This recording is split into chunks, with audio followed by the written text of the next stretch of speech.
బ్రహ్మర్షి పితామహ పత్రిజీకి ఆత్మాభివందనాలు.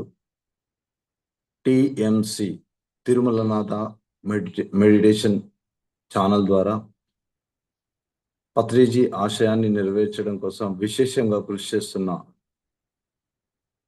టిఎంసి టీంకి మరియు సెషన్లో పాల్గొన్న ధ్యాన మిత్రులందరికీ నా ఆత్మాభివందనాలు. బ్రహ్మర్షి పత్రిజీ ఈ ధ్యాన ప్రపంచానికి అందించిన అద్భుతమైన సందేశం ఆధ్యాత్మిక త్రిరత్నాలు.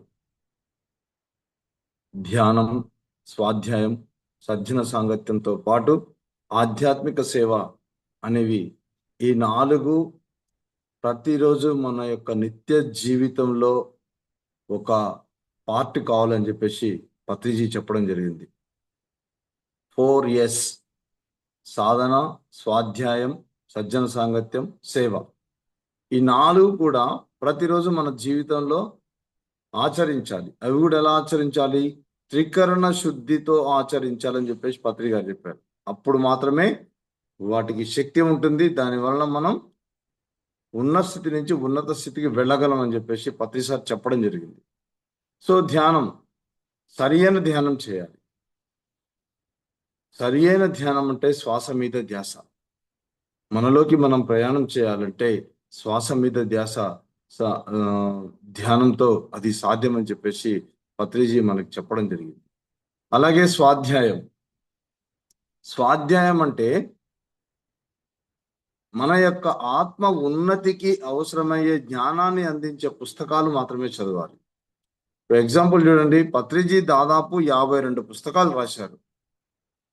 ఈ 52 పుస్తకాలలో కనీసం ఒక్క పుస్తకమైనా మనం పూర్తిగా line to line, letter to letter చదివి అర్థం చేసుకొని మన జీవితంలో ఆచరిస్తే మన జన్మధన్యమైనట్టే. ఎందుకు అంటే పత్రిజీ 1,00,000 పుస్తకాలు చదివి ఆ 1,00,000 పుస్తకాల యొక్క సారాన్ని మొత్తాన్ని కూడా 52 పుస్తకాల్లో వాళ్ళు నింపేశారు. చూడండి, మనము ఒక బత్తాయి జ్యూస్ తాగాలంటే 1, 2, 3 బత్తాయిలు జ్యూస్ వేస్తే 1 గ్లాస్ జ్యూస్ అవుతుంది. అంటే ఆ బత్తాయిలు మొత్తం తినాల్సిన అవసరం లేదు, ఆ గ్లాస్ జ్యూస్ తాగి సరిపోతుంది. ఇక్కడ పత్రిసారి చేసింది కూడా అదే. అంతటి అద్భుతమైన పుస్తకాలని వేరే పుస్తకాలు చదవకూడదా అంటే దట్ ఈజ్ యువర్ చాయిస్. మీరు ఏ పుస్తకాలు చదువుతారు అనేది మీ ఇష్టం. కానీ కారణ జన్ముడైనటువంటి పత్రిజీ విశ్వానికి అందించిన అద్భుతమైన స్వాధ్యాయం ఏవైతే 52 పుస్తకాలు ఉన్నాయో ఆ పుస్తకాలు మన జీవితంలో మనం చదవగలిగితే మనం ఎంతో జ్ఞానాన్ని పొందగలం.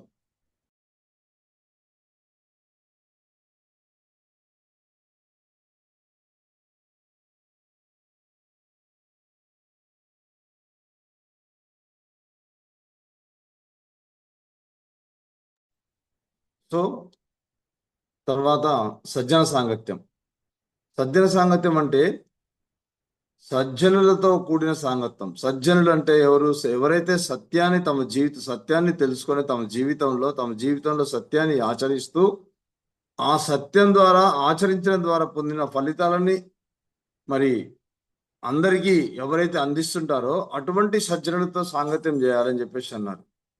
అండ్ ఆధ్యాత్మిక సేవ అంటే మనం చూస్తుంటాం చాలా మంది దేవాలయాలు కానీ లేకపోతే ఇంకెక్కడైనా కానీ వెళ్ళి సేవ చేస్తుంటారు. జస్ట్ లైక్ యజ్ఞాలు చేయించడం, పూజల్లో పాల్గొనడం, ఆ గుడికి సంబంధించిన అంటే ఇటువంటి ఏవైనా సరే అవి కూడా సేవ కిందికి వస్తుంది. కానీ అవన్నీ కూడా పుణ్యకర్మలు. కానీ మనం చేయవలసింది ఇక్కడ ఆత్మకర్మలు. ఆధ్యాత్మిక సేవ అంటే ఆత్మకర్మలు చేయాలి.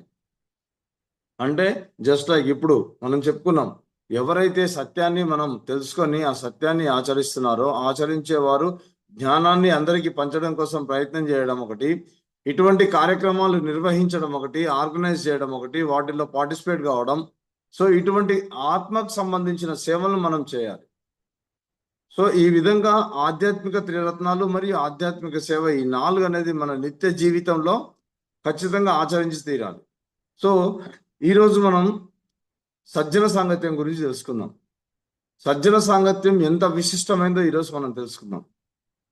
సజ్జన సాంగత్యం అంటే మనం ఇప్పుడే చెప్పుకున్నాం, ఎవరైతే మరి మనం సత్యాన్ని ఆశ్రయించి, సత్యాన్ని తెలుసుకొని, సత్యాన్ని మన జీవితంలో ఆచరించడం ద్వారా పొందిన ఫలితాలన్నీ ప్రతి ఒక్కరికి అందించి ఆ విధంగా ప్రతి ఒక్కరిని తనంతట వారిగా చేయడం కోసం కృషి చేసేవారే సజ్జనులు. సో అందులో బ్రహ్మర్షి పత్రిజీని మనం తెలుసుకోవచ్చు. మనం లైవ్గా చూసాం. తన చివరి శ్వాస వరకు కూడా తను తెలుసుకున్న సత్యాన్ని ప్రతి ఒక్కరికి అందించి, ప్రతి ఒక్కరిని కూడా తనంతటి వారిగా చేయడం కోసం తన జీవితాన్ని సైతం త్యాగం చేసిన ఒక గొప్ప మరి యోగీశ్వరుడు బ్రహ్మర్షి పత్రిజీ. సో అటువంటి వారితో మనం సాంగత్యం చేయాలి. సో సజ్జన సాంగత్యం చేయడం వలన మనకు ఏం జరుగుతుంది, దాని యొక్క విశిష్టత ఏం తెలుసుకుందాం. దాని చిన్న ఎగ్జాంపుల్గా ఒకసారి ఏమవుతుందంటే, వశిష్ఠుల వారు విశ్వామిత్రుడి ఇంటికి వెళ్తారు.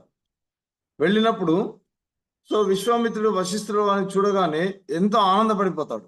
ఎందుకంటే ఒక బ్రహ్మర్షి ఈరోజు మా ఇంటికి వచ్చారు, అంత గొప్ప మహాయోగీశ్వరుడైనట్టు వశిష్ఠుల వారు మా ఇంటికి వచ్చారని చెప్పేసి వారికి ఎదురేగి స్వాగతం పలికి ఆప్యాయత, అభిమానంతో, అనురాగంతో మాట్లాడి వారిని తీసుకొని వచ్చి సకల మర్యాదలు చేసి కూర్చొని వారికి విందు భోజనాలు ఏర్పాటు చేసి ఎంతో ఆనందంతో గడుపుతారు. సో ఆ విధంగా ఆనందంగా గడిపిన తర్వాత ఇంకా నాకు సెలవు ఇవ్వండి, వెళ్ళొస్తానని చెప్పేసి అన్నప్పుడు విశ్వామిత్రుడు ఏం చేస్తాడంటే, మీరు ఈరోజు మా ఇంటికి వచ్చారు కాబట్టి మరి నేను 1000 సంవత్సరాలు తపస్సు చేయడం ద్వారా పొందిన ఆ యొక్క శక్తిని నీకు దారపోస్తున్నాను అంటాడు. చూడండి, ఇక్కడ విశ్వామిత్రుడు 3000 సంవత్సరాలు ధ్యానం చేస్తాడు. కౌశికుడు అనే చక్రవర్తి వశిష్ఠుల వారి దగ్గర గర్భభంగం పొంది 3000 సంవత్సరాలు ధ్యానం చేసి విశ్వానికి మిత్రుడై విశ్వామిత్రుడవుతాడు. అటువంటి విశ్వామిత్రుడు అందులో 1000 సంవత్సరాలు నేను తపస్సు చేయడం ద్వారా పొందిన శక్తిని నీకు దారపోస్తున్నానని చెప్పేసి వశిష్ఠుల వారికి ఎంతో ప్రేమతో మరి ఆనందంతో చెప్తాడు. దానిని విశ్వామిత్రుడు స్వీకరించిన తర్వాత ఇంకా సెలవు తీసుకొని వెళ్ళిపోతాడు. సో అలా జరిగిన తర్వాత కొంతకాలానికి మరొకసారి విశ్వామిత్రుడు వశిష్ఠుల వారింటికి వెళ్తారు. వెళ్ళినప్పుడు అక్కడ కూడా అదే విధంగా మరి ఎంతో ప్రేమతో వారిని ఆహ్వానించి వారికి సకల మర్యాదలు చేస్తారు. చేసిన తర్వాత అలాగే మరి వశిష్ఠుల వారు విశ్వామిత్రుడు కూడా విందు భోజనం ఏర్పాటు చేస్తాడు. అంత పూర్తయిన తర్వాత ఒక అరగంట సేపు సజ్జన సాంగత్యం చేస్తారు. ఎవరెవరు? వశిష్ఠుల వారు, విశ్వామిత్రుడు అరగంట సేపు సజ్జన సాంగత్యం చేస్తారు. ఇక్కడ గమనించండి మాస్టర్స్, ఇక్కడ సజ్జన సాంగత్యం చేసేది ఇద్దరు కూడా బ్రహ్మర్షులు. సో సజ్జన సాంగత్యం పూర్తయిన తర్వాత ఇంకా నాకు సెలవిప్పించండి, నేను వెళ్ళిపోతానని చెప్పేసి విశ్వామిత్రుడు అన్నప్పుడు ఎస్ ఓకే అని చెప్పేసి వశిష్ఠుల వారు విశ్వామిత్రుడికి గౌరవించడం కోసం ఇప్పుడు మనం ఈ అరగంట సేపు సజ్జన సాంగత్యం చేయడం ద్వారా పొందిన శక్తిని మొత్తం నీకు దారపోస్తున్నానని చెప్పేసి వశిష్ఠుల వారు అంటారు. విశ్వామిత్రుడు ఆశ్చర్యపోతాడు, చిన్నబుచ్చుకుంటాడు. అదేంటి, మీరు ఇంత గొప్ప బ్రహ్మర్షులు అని చెప్పేసి మా ఇంటికి వస్తే నేను 1000 సంవత్సరాల ద్వారా తపస్సు చేయడం ద్వారా పొందిన శక్తిని నీకు దారపోస్తే మీరేంటి కేవలం అరగంట సేపు మనం ఇదో మాట్లాడుకున్నాం, మాట్లాడుకోవడం ద్వారా వచ్చిన శక్తిని మీరు నాకు ప్రసాదిస్తా అంటున్నారు, దారపోస్తా అంటున్నారు. ఇది ఎంతవరకు న్యాయము, ఇది కరెక్ట్ కాదని చెప్పేసి అని అంటాడు విశ్వామిత్రుడు. కాదు, నువ్వు 1000 సంవత్సరాలు తపస్సు చేయడం ద్వారా పొందిన శక్తి కంటే మనిద్దరం ఇప్పుడు అరగంట సేపు సజ్జన సాంగత్యం చేయడం ద్వారా పొందిన శక్తి చాలా ఎక్కువ, కాబట్టి నీకు అది దారపోసానని చెప్పేసి వశిష్ఠుల వారు విశ్వామిత్రుడికి అర్థమయ్యే విధంగా చెప్తాడు. కానీ విశ్వామిత్రుడు అంగీకరించాడు. ఎస్, ఇప్పుడు మన ఇద్దరి మధ్య సమస్య వచ్చింది, ఈ సమస్య పరిష్కారం కావాలి. ఏంటది? నువ్వు గొప్ప, నేను గొప్ప. సరే ఓకే చెప్పు, ఎక్కడికి వెళ్దామంటే అక్కడికి వెళ్దామంటే మరి పాతాళంలో ఉన్న బలిచక్రవర్తి దగ్గరికి ఇద్దరు వెళ్తారు, విశ్వామిత్రుడు వశిష్ఠుల వారు. వెళ్ళి అక్కడ మరి బలిచక్రవర్తి దగ్గరికి వెళ్ళి విషయాన్ని చెప్తారు, సమస్యని వారి ముందు ప్రస్తావిస్తారు. ప్రస్తావించినప్పుడు మరి బలిచక్రవర్తి అంటాడు, సరే ఓకే మీ సమస్య నేను పరిష్కరిస్తాను, కానీ ముందు నేను చెప్పిన పని చేయండి ఇద్దరు, నాకు కొంచెం పని ఉంది, తర్వాత నేను మీ సమస్యను పరిష్కరిస్తానని చెప్పేశానంటే, చెప్పండి స్వామీజీ అంటారు. ఈ భూభారాన్ని మొత్తం ఒక్క నిమిషం మీరు మొయ్యండి అని చెప్పేసి విశ్వామిత్రుల వారికి ముందుగా చెప్తారు. చెప్పినప్పుడు విశ్వామిత్రుడు, ఓ అదెంత పని, మీ భూభారాన్ని నేను మొత్తాన్ని మోస్తానని చెప్పేసి ఆ భూభారాన్ని మరి తీసుకోవడానికి ప్రయత్నిస్తాడు. కానీ అతని శక్తి సరిపోదు. మరి అతని శక్తి సరిపోకుంటే అప్పుడు ఏం చేస్తాడంటే, ఎట్టి పరిస్థితుల్లో మరి ఆ బలిచక్రవర్తి చెప్పిన పని చేయాలి కాబట్టి నేను 1000 సంవత్సరాల ద్వారా తపస్సు చేయడం ద్వారా పొందిన శక్తిని నేను దారపోస్తున్నాను, ఇప్పుడు ఈ భూమిని నేను మోస్తాను, భూభారాన్ని నేను మోస్తానని చెప్పేసి ఆ భూభారాన్ని తీసుకోవడానికి ప్రయత్నం చేస్తాడు. కానీ ఆ ఇంచు కూడా దాన్ని తీసుకోలేకపోతాడు. సో అతని వల్ల కాదు అని చెప్పేసి అర్థమైపోయిన తర్వాత అప్పుడు ఆ యొక్క బలిచక్రవర్తి వశిష్ఠుల వారికి చెప్తారు. చెప్పినప్పుడు మరి ఆ వశిష్ఠుల వారు ఏం చేస్తారంటే, మేమిద్దరము మరి సజ్జన సాంగత్యం ద్వారా పొందిన తపశ్శక్తిని నేను దారపోస్తున్నాను, ఇప్పుడు నేను ఈ భూభారాన్ని అంతా నేను మోస్తానని చెప్పేసి చెప్పి ఆ భూభారాన్ని తన భుజం మీద పెట్టుకుంటాడు వశిష్ఠుల వారు. ఈజీగా అది తన చేతిలోకి వస్తుంది, ఆ భారాన్ని అంతా కూడా మోయగలుగుతాడు. సో అయిపోయిన తర్వాత బలిచక్రవర్తి ఇంకా చాలు, ఇంకా ఆ భూభారాన్ని వదిలేయండి నేనే మోస్తానని చెప్పేసి తీసుకుంటాడు. తీసుకున్న తర్వాత సరే మీరు చెప్పిన పని మేము విన్నాం కదా, మరి మా సమస్యకు పరిష్కారం చెప్పండి అని చెప్పి విశ్వామిత్రుడు అడుగుతాడు. ఇంకేంటి చెప్పేది, అయిపోయింది కదా, అర్థమైపోయింది కదా ఇక్కడ అని చెప్పేసి అంటాడు. ఏం అర్థమైపోయింది స్వామీజీ అంటే, నువ్వు 1000 సంవత్సరాల ద్వారా తపస్సు చేయడం ద్వారా పొందిన శక్తిని దారపోసినా కానీ నువ్వు భూభారాన్ని మొయ్యలేకపోయావు, కానీ మీరిద్దరు బ్రహ్మర్షులు కూర్చొని అరగంట సేపు సజ్జన సాంగత్యం చేయడం ద్వారా పొందిన శక్తిని దారపోయడం ద్వారా భూమి యొక్క శక్తిని వశిష్ఠుల వారు పొందగలిగారు, కాబట్టి వశిష్ఠుల వారే గొప్పవారు. అంటే 1000 సంవత్సరాల తపస్సు ద్వారా పొందిన శక్తి కంటే 30 నిమిషాలు సజ్జన సాంగత్యం చేయడం ద్వారా పొందిన శక్తే శక్తివంతమైందని చెప్పేసి అక్కడ మరి బలిచక్రవర్తి వాళ్ళిద్దరికి కూడా మరి చెప్పడం జరుగుతుంది. మై డియర్ ఫ్రెండ్స్, పత్రిజీ ఒక సందర్భంలో ఒక మాట చెప్పారు, ఏంటంటే నా నోటి నుంచి వచ్చే ప్రతి పదము కూడా అక్షర సత్యం అని చెప్పేసి అన్నారు. ఇదొక్కటి మనం అండర్లైన్ చేసుకొని దానిలో ఉన్న పరమార్థాన్ని మనం తెలుసుకుంటే, ఇప్పుడు ఏవైతే ఉన్నాయో ఆధ్యాత్మిక త్రిరత్నాలు, ధ్యానం, స్వాధ్యాయం, సజ్జన సాంగత్యం, ఆధ్యాత్మిక సేవ, ఈ 4 పదాలలో ఉన్న పరమార్థాన్ని మనం గ్రహించి దానిని మన జీవితంలో మనం ఆచరిస్తే ఖచ్చితంగా మనం ఇదే చివరి జన్మ చేసుకోవచ్చు. వారి మాటల్లో అంతటి పరమార్థం ఉంది. మీరు అనొచ్చు ఇప్పుడు, సో మరి ఇంత గంటలు ధ్యానం చేసే బదులు మరి స్వాధ్యాయం చేస్తే సరిపోతుంది కదా.